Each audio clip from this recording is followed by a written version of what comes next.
નમસ્કાર વિદ્યાર્થી મિત્રો, આજના વિડીયોમાં આપણે જોઈશું ધોરણ 9નું ગણિતનું વાર્ષિક પરીક્ષાનું પેપર. આ આઈએમપી પેપર છે, આ નમૂનાનું પ્રશ્નપત્ર છે. તો આની અંદરથી ઘણા બધા પ્રશ્નો દાખલા તમને કામ લાગી શકે છે, તો પ્લીઝ વિડીયોને અંત સુધી જરૂરથી જોજો. અગાઉ ઓલરેડી આપણે ધોરણ 9ની અંદર પૃષ્ઠફળ અને ઘનફળ તથા હેરોનનું સૂત્ર સંપૂર્ણ રીતે એકદમ ઇઝી મેથડથી તમને ગણાવેલ છે. એ વિડીયો તમે ન જોયો હોય તો એની લિંક તમને વિડીયોની નીચે ડિસ્ક્રિપ્શન બોક્સમાં મળી જશે, તો એકવાર જઈને જોઈ નાખજો. કારણ કે હેરોનનું સૂત્ર તમારે વાર્ષિક પરીક્ષામાં 8 ગુણનું આવશે અને પૃષ્ઠફળ અને ઘનફળ તમારે 10 ગુણનું આવશે. તો આ બંને પ્રકરણ 18 ગુણના ટોટલ તમારે આવશે. મિત્રો, વાર્ષિક પરીક્ષાનું પેપર તમારે ટોટલ 80 ગુણનું આવશે. એમાં તમારે વિભાગ એ ટોટલ 16 ગુણનો આવશે. તો એમાં જુઓ, આપણે સંપૂર્ણ પેપર જોઈશું, જેનું સોલ્યુશન કરાવીશું સાથે સાથે, અને બીજા તમને દાખલા પણ બતાવીશું. વિભાગ બી, સી અને ડીમાં કયા કયા દાખલા આવી શકે છે અને કયા કયા પ્રકરણમાંથી આવે છે. રકમ ચેન્જ થશે પણ દાખલા આ જ રીતના પૂછાતા હોય છે. તો તમે પ્લીઝ વિડીયોને અંત સુધી જરૂર જોજો. જુઓ, વિભાગ એની અંદર આપણે પહેલો જ પ્રશ્ન આપેલો છે કે નીચેના વિધાનો ખરા છે કે ખોટા તે જણાવો. તો આપણે જોવાનું કે પહેલો પ્રશ્ન શું આપેલ છે, દરેક અસમય સંખ્યા એ વાસ્તવિક સંખ્યા છે.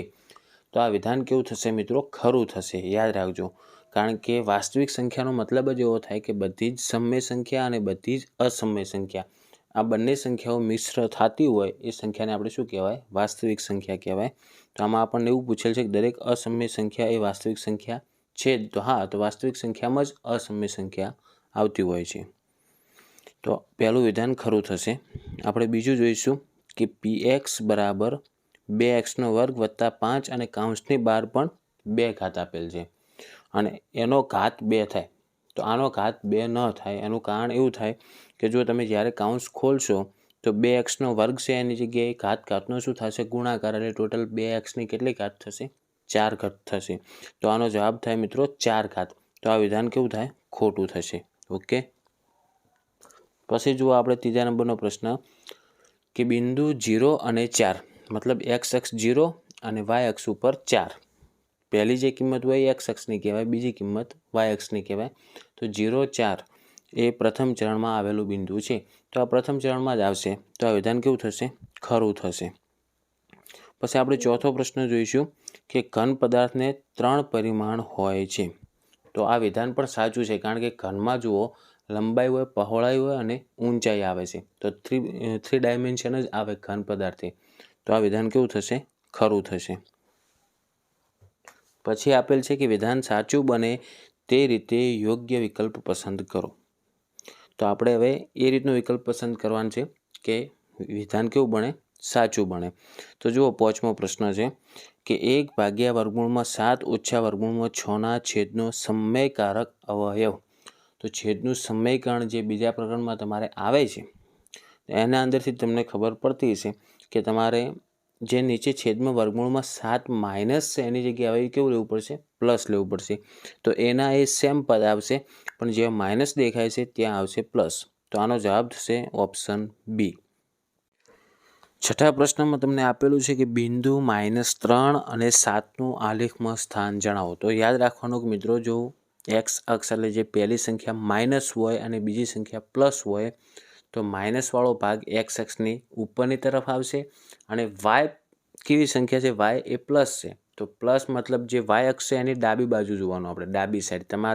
તમે આલેખ દોરો ને એની ડાબી સાઈડ આવશે. તો આનો જવાબ થશે ઓપ્શન બી. પછી જુઓ, 7મો પ્રશ્ન કે નીચેનામાંથી કઈ યુક્લિડની પૂર્વધારણા માટે સાચું વિધાન છે? તો એમાં જો વિધાન 3 આપેલ છે, વિધાન પી, ક્યુ અને આર. વિધાન પીમાં જણાવેલ છે શાંત રેખાને અનંત સુધી લંબાવી શકાય છે. વિધાન ક્યુમાં આપેલ છે પૃષ્ઠને માત્ર લંબાઈ અને પહોળાઈ જ હોય છે. અને વિધાન આરમાં બધા જ કાટખૂણા એકબીજા સાથે સરખા થાય. આ 3 વિધાન આપેલા છે. તો આ 3 વિધાન કેવા થશે? સાચા થશે. તો આપણે 3 વિધાન સાચા હોય એવું ઓપ્શન જુઓ, ડી આપેલું છે કે વિધાન પી, ક્યુ અને આર 3 કેવા આવશે? સાચા આવશે.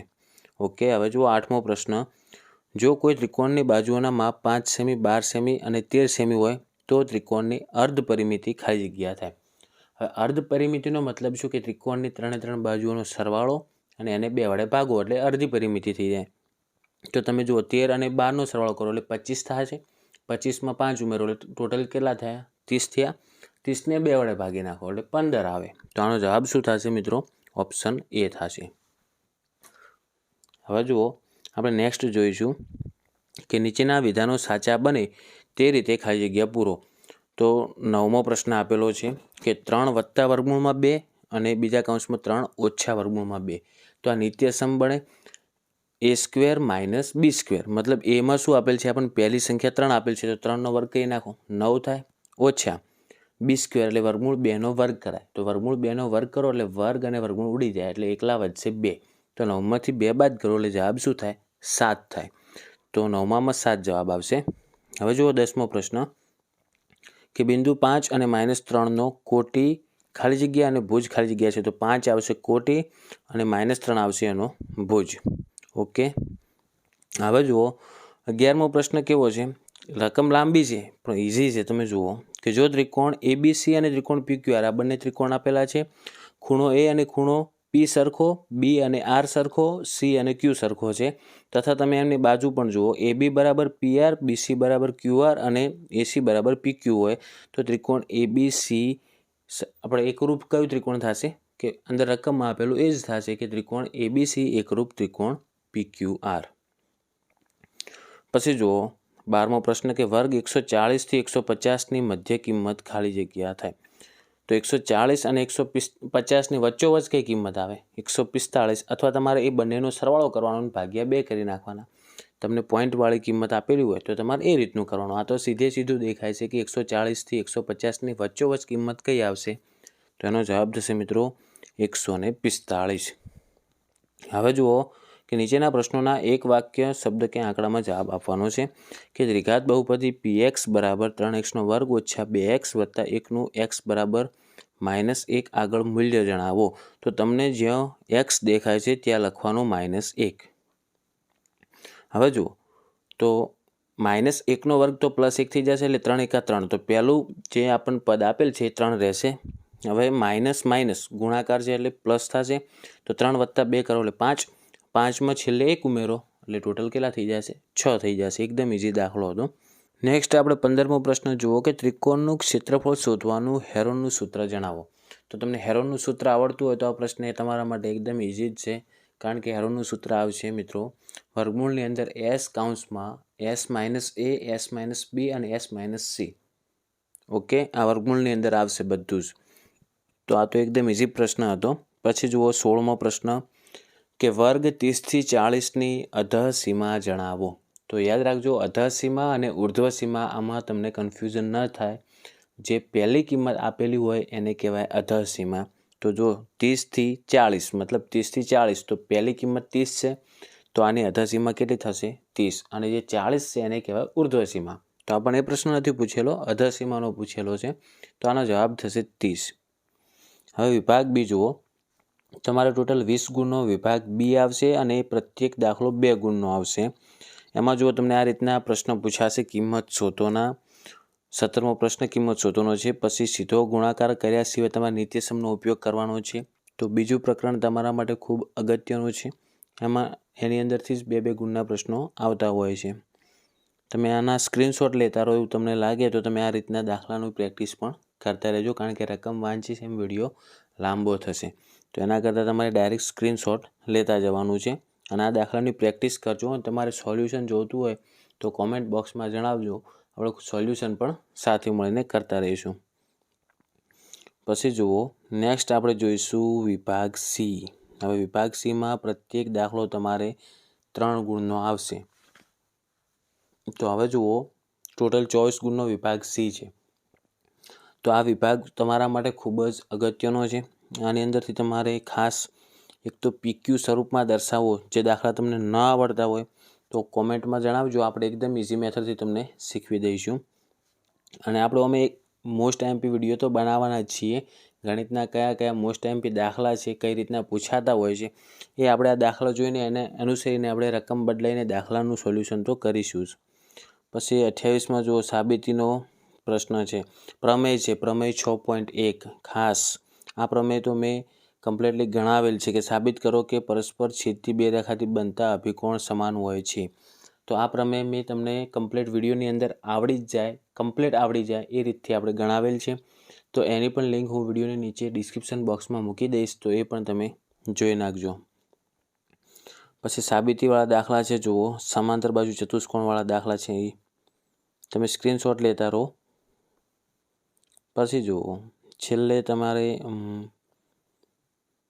જે 33મો પ્રશ્ન છે, 33મો એ જુઓ કે શંકુ આકારના મકબરાની ત્રાંસી ઊંચાઈ અને પાયાનો વ્યાસ આપેલો છે. તો આ દાખલો પૃષ્ઠફળ અને ઘનફળનો છે. પૃષ્ઠફળ અને ઘનફળના સ્વાધ્યાયના બધા જ દાખલા આપણે ગણાવેલા છે, ટોટલ દાખલા.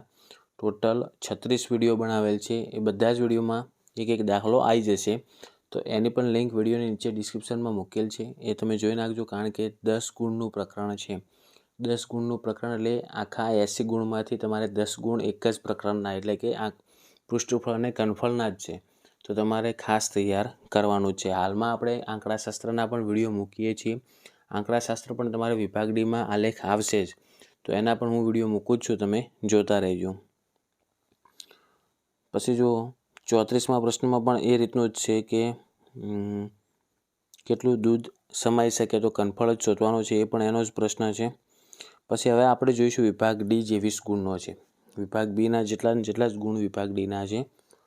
એમાં અવયવ પાડોનો પહેલો જ પ્રશ્ન છે, અવયવ પાડોનો. પછી 36મો પ્રશ્ન જુઓ, મધ્ય બિંદુ પ્રમેય લખો અને સાબિત કરો. આ પ્રમેય પણ મોસ્ટ એમપી છે, આ તૈયાર કરી નાખજો. પછી સાબિતીવાળો પ્રશ્ન છે 37મો. તમારે બંને સાબિતી તૈયાર કરી નાખવાના, સ્ક્રીનશોટ લેતા રહેજો તમે. પછી જો 38મો પ્રશ્ન કે વર્તુળની સમાન જીવાઓ વર્તુળના કેન્દ્ર આગળ સમાન ખૂણા આંતરે છે, તે સાબિત કરો. તો આ પણ એક પ્રમેય જ છે, આ પણ તમે તૈયાર કરી નાખજો, કારણ કે 4 ગુણની અંદર પૂછાતો પ્રમેય છે. અને 39મો પ્રશ્ન જુઓ, જે તમને કીધેલું છે કે સ્તંભ આલેખની મદદથી દર્શાવવાનું છે, તમારે સ્તંભ આલેખ દોરવાનો છે. તો આલેખના પણ આપણે વિડીયો મૂકીએ છીએ, હાલમાં મૂકેલી જ છે, 2 વિડીયો તો મૂકેલા છે સ્વાધ્યાયના, એ તમે જોજો. પછી 39મો પ્રશ્ન એના અથવામાં આપેલો છે. એમાં તમારે આવૃત્તિ બહુકોણ દોરવાનો છે. સ્તંભ આલેખ આવે, લંબ આલેખ આવે અને આવૃત્તિ બહુકોણ આવે, 3 પ્રકાર આવે છે આલેખના. તો બધા જ પ્રકાર હું તમને શીખવીશ. આ છેલ્લો પ્રશ્ન હતો આપણો. ઓકે, આશા રાખું છું મિત્રો આ વિડીયો તમને ખૂબ જ યુઝફુલ થયો છે, અને જે વિદ્યાર્થીઓ હજુ સુધી વિડીયોને જોવે છે એ કંઈક સારું બેસ્ટ પરિણામ મેળવવા માટે મેળવશે, જેનું રીઝન છે કે કારણ કે હજુ સુધી એ વિડીયો જોઈ રહ્યા છીએ. આશા રાખું છું મિત્રો આ વિડીયો તમને ખૂબ જ યુઝફુલ થયો છે. તો પ્લીઝ વિડીયોને લાઇક કરવાનું ના ભૂલતા. ચેનલને જો સબસ્ક્રાઈબ ન કરી હોય તો હું તમને યાદ કરાવું છું કે સબસ્ક્રાઈબ કરી નાખો અને બેલ આઇકન દબાવો, જેથી આવા યુઝફુલ વિડીયો તમને સૌથી પહેલાં મળતા રહે. અને ધોરણ 9ના તમારા જેટલા પણ મિત્રો હોય એમના સુધી પણ આ વિડીયોને જરૂરથી શેર કરજો. હવે મળીશું આપણે નેક્સ્ટ વિડીયોમાં. Thank you so much for watching my videos. Thank you so much. અને નેક્સ્ટ તમારે કયા સબ્જેક્ટનું પેપર જોઈએ છે આવું સોલ્યુશન, એ કોમેન્ટ બોક્સમાં જણાવજો, તો આપણે જરૂરથી વિડીયો બનાવીશું. Thank you so much for watching my videos. Thank you so much. હવે મળીશું આપણે નેક્સ્ટ વિડીયોમાં.